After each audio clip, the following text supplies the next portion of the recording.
H.P. Lovecraft distinguishes between the weirdly horrible tale, one that is predicated on supernaturalism, this kind of fear of the unknown, and quasi-religious folkloric sentiments, and another kind of story that is distinctly not weird. It doesn't inspire the appropriate emotion. Because in the end, what the story makes you feel, as subjective as that might be, is as much a means of classifying and categorizing a story as weird as anything that the story itself does objectively in terms of its writing. And he says that this type of fear literature, the weird tale, cannot be confused or confounded with a type of externally similar but psychologically widely different kind of tale, the literature of mere physical fear and the mundanely gruesome. So, this is a tremendously important division to which we will return. In essence, Lovecraft is saying here that a work that is horrifying or disturbing or gruesome, viscerally terrifying, that makes you want to throw up, is not in itself actually weird. Think about it this way. Let's say you're watching a horror film, and this horror film is about a group of teenagers who have gone off into the woods and they're being hunted down by an axe murderer. But there's nothing supernatural about this axe murderer. He's just a regular person who may be psychologically disturbed, and he's hunting them down to kill them. That film then presents you with scenes of brutal, visceral, grotesque violence as their bodies are flayed open by this psychopath. That story might be horror, but it's not weird because you're not dealing with something supernatural. You're not dealing with the violation, the overturning of natural laws. You're not dealing with something impossible. It's very easy to see in this world somebody, well, going mad and killing others. We do see it. Likewise, if this was a story about an animal goring somebody and you are rendered sick by the sight of the body splayed open, that feeling, that physical, visceral experience is not weird. It's in fact antithetical to the weird. The weird tale inspires dread or terror rather than horror. So any work that only makes you feel something physically like disgust or repulsion, even physical fear as you're worried about somebody coming along to murder you as you might in your real life, that can't actually be weird. Something supernatural, something unnatural, something abnormal has to be happening. The great test of the weird tale, as H.P. Lovecraft puts it, is this. In the weird tale, a certain atmosphere of breathless and unexplainable dread of outer unknown forces must be present, and there must be a hint expressive of the seriousness and portentousness of becoming its subject of that most terrible conception of the human brain, a malign and particular suspension or defeat of those fixed laws of nature which are our only safeguard against the assaults of chaos and the demons of unplumbed space. So the axe murderer isn't breaking any natural laws. He's breaking the laws of society, like the laws that we enforce through police. But an axe kills a man. That's natural. That's normal. Something that transcends the normal, that is at the heart of the weird tale. It's all about the specific kind of sentiment that the story evokes. Terror, anticipatory dread, the sense that something vast that we can't understand is out there pressing in on us, affecting us and our world. Something that can't be neutralized and understood. That feeling is what makes a tale weird. Now, there are a number of things that a story or an author can do to detract from this appropriate sentiment. One of them, H.P. Lovecraft says, is a didactic approach. If your story has a moral lesson that it's trying to teach, it has a sociological purpose, then that moral lesson can distract from the purity of the feeling. The only thing that a weird tale should try to do, if it wants to be the best kind of weird tale that it can, is to create that one feeling of existential dread or of terror, the feeling that those forces that you can't understand are pressing in upon you, that natural laws, the laws that govern physics and biology and chemistry, have been overturned or broken, and that some new, greater, terrifying force is out there surrounding us.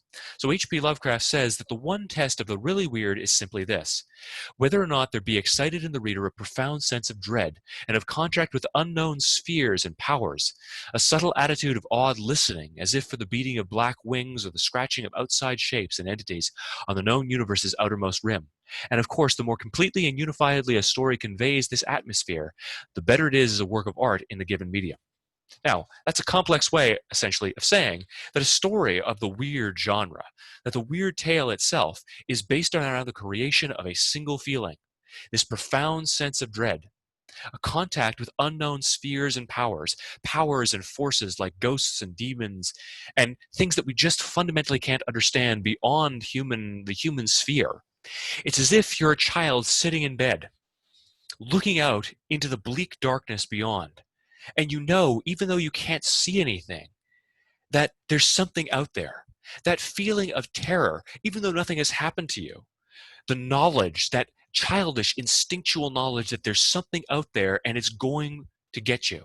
It's going to, at any moment, spring upon you and do things that are abhorrent and unfathomable.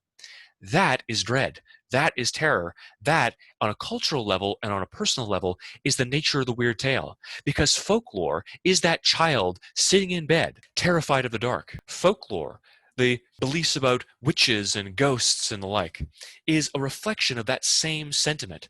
Lovecraft says of the child culture or the child civilization, akin to that child sitting in bed. There's a sense of awed listening. As you lay there in bed as a child, you're hearkening to the darkness. You're waiting because you know there's something out there, and you can just almost hear the creaking of the floorboards that signal the presence of something that you can't understand, that you couldn't hope to defeat, and that you can't run from because, well, it's beyond you. That feeling of dread, that feeling of terror, is the very nature of the weird tale. And in fact, it's the thing that defines the weird tale as such. H.P. Lovecraft, he says that torture by hope, this particular example of a kind of story, is a tale of a stake-condemned prisoner permitted to escape in order to feel the pangs of recapture, being held by some to constitute the most harrowing short story in literature. This type, however, is less a part of the weird tradition than a class particular to itself, the so-called conte cruel, in which the retchings of emotion is accomplished through dramatic tantalizations, frustrations, and gruesome physical horrors. That last phrase that I've highlighted is key to what Lovecraft says is not a weird tale. The genre of the conte cruel is its own kind of story. And the particular details of the plot of this work that he's describing about this prisoner who escapes capture, he thinks he's made it, but he is only let go from his captivity, or he's only allowed to escape in order for his tormentors or his captors to torment him.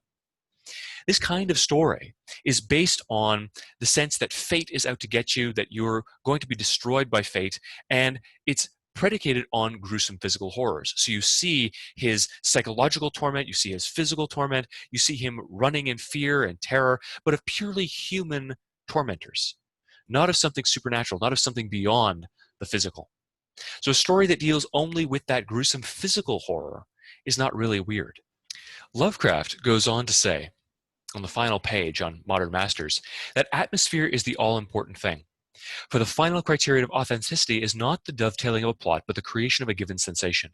The weird tale is all about atmosphere and feeling, the kind of feeling that the story constructs within itself, and the kind of feeling that it inspires in the reader. And thus the definition of the weird tale is in some sense for Lovecraft subjective, because it depends on what you feel.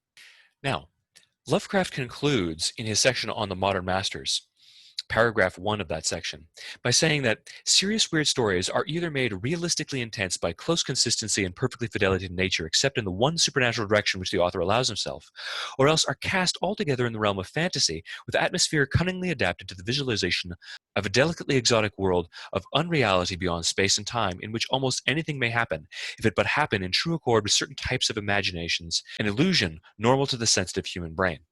Now, again, as is typical of Lovecraft, that's a bit of a mouthful. His point here is that stories in the weird mode can adopt two different approaches.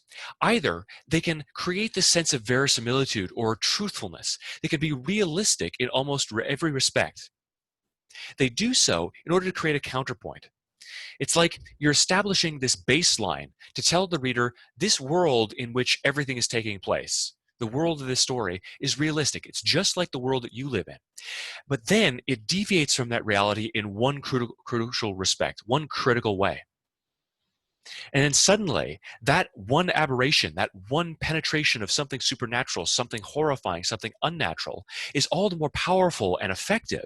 It's all the more capable of inspiring dread in us because the world has been established as equivalent to our own. It operates in accordance with the same natural laws, in the same ways, according to the same rules as does ours. And so, just as we would be horrified by an object moving on its own or some kind of ghostly apparition, so too the characters would be in the story, and in turn, we will be as we read it, experiencing that violation of the norms of the realistic universe that exists in that story.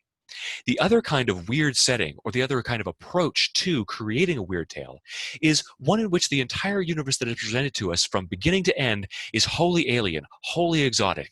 It's a work entirely of fantasy, wherein nothing accords with the nature of our world. We're thrown into this alien, bizarre, fantastical, phantasmagorical reality that that operates in accordance with, let's say, the logic of dreams. Your dreams oftentimes take that cast. You can be falling through realms of kaleidoscopic colors and images, visions, and fantasies. That too creates a sensation wherein you have been displaced from the real. You've been taken out of the real, and you are surrounded by forces and powers you can't understand. And because that is the world in its entirety around you, you're lost in that. And it too creates that sensation of the weird. And it happens, or everything in that story happens, only in accord with certain types of imagination and illusion normal to the sensitive human brain. So the sensitive human brain, the one who has this capacity for imagination and fantasy, the one who is consumed by dreams, that kind of person can invent his own twisting dream logic, as we discussed in The Week of Kindness by Max Ernst in Class 1. In the next video, we're going to take a look at S.T. Hayashi and the way in which he takes the genre of the weird and then provides us with specific categorical subgenres that expand on Lovecraft's definition, which is rather amorphous and rather general about the emotion that a tale is to convey, and looks at it in more logical, comprehensible categories with clear terms and sort of bullet points about how they're distinct from each other.